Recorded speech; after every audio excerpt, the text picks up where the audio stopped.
आई,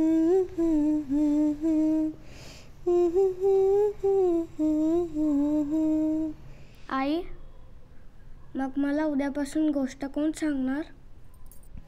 नवीन शाळा सुरू होते ना, छान अभ्यास करायचा, काकूला त्रास नाही द्यायचा, शाळ्या मुलासारखं वागायचं आणि काकांना उलट उत्तर द्यायची नाही तर. पण मग तू परत कधी येणार? हे काय, लगेच येणार परत मी.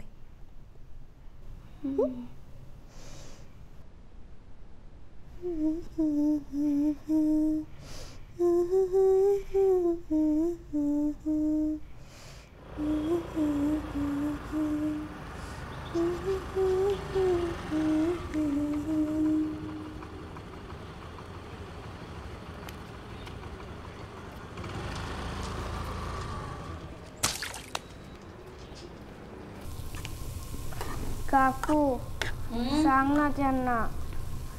आज पण त्यांनी मला एवढा लवकर उठवलं. एक दिवस पण उशिरापर्यंत नाही झोपू दे. असंच पाहिजे तुला. कर अजून खोड्या कर. बर चल, फ्रीजमधनं मला कोथिंबीर काढून देतोस.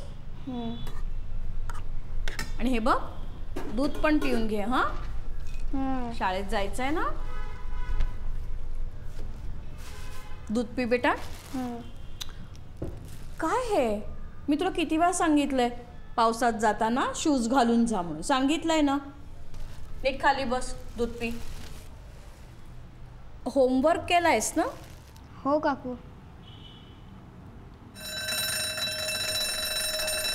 Once there was a dear little chicken called Chicken Licken. She was hopping about under a big tree when a leaf fell right on her head. Oh no, oh no, the sky... एकदा काय झालं, कृष्ण बलराम आणि त्याच्या मित्रांबरोबर खेळायला गेला. ते सगळे खूप मजा करत होते.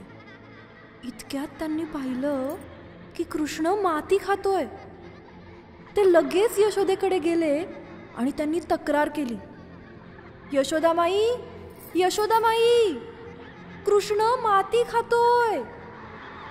ती हातातलं काम टाकून धावत त्याच्याकडे आली. Madhav, what is happening? What are you doing? Give me your school diary. Diary, स्कूलची डायरी दे.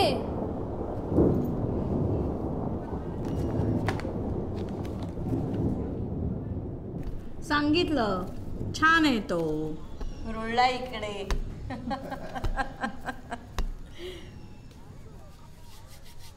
काकू, काय रे, मला आजच आईकडे जावं लागेल.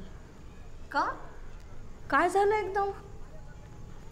मॅडमनी यावर आईबाबांची सही आणायला सांगितली आहे. इंग्लिशमध्ये. अहो, जरा बघा ना काय येते. हा, जा काकांना दाखव. बघू. काय करत होता शाळेत? काही नाही काका. खरं सांग, काय करत होतास? खरंच काका, मी काही नाही केलं. ठीक आहे, घरी जाण्याची काही आवश्यकता नाहीये.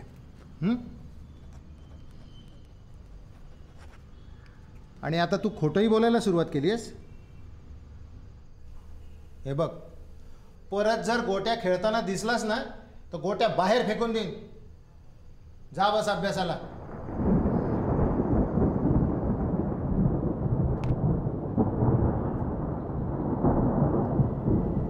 तिने त्याला विचारलं, कृष्णा, तू माती खाल्लीस? तो म्हणाला नाही. तिने पुन्हा पुन्हा विचारलं, पण कृष्ण नाहीच म्हणत होता. शेवटी तिने त्याचा कान पिळून रागाने विचारलं, खोटं बोलतोस? हा, खोटं बोलतोस तू? या सगळ्यांनी तुला पाहिलंय, खरं खरं सांग बरं, तोंड उघड तुझं. तेव्हा कृष्णाने तोंड उघडलं.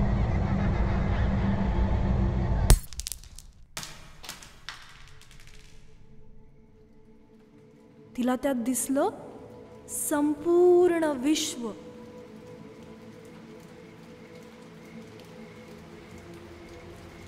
ऐकतोयस ना?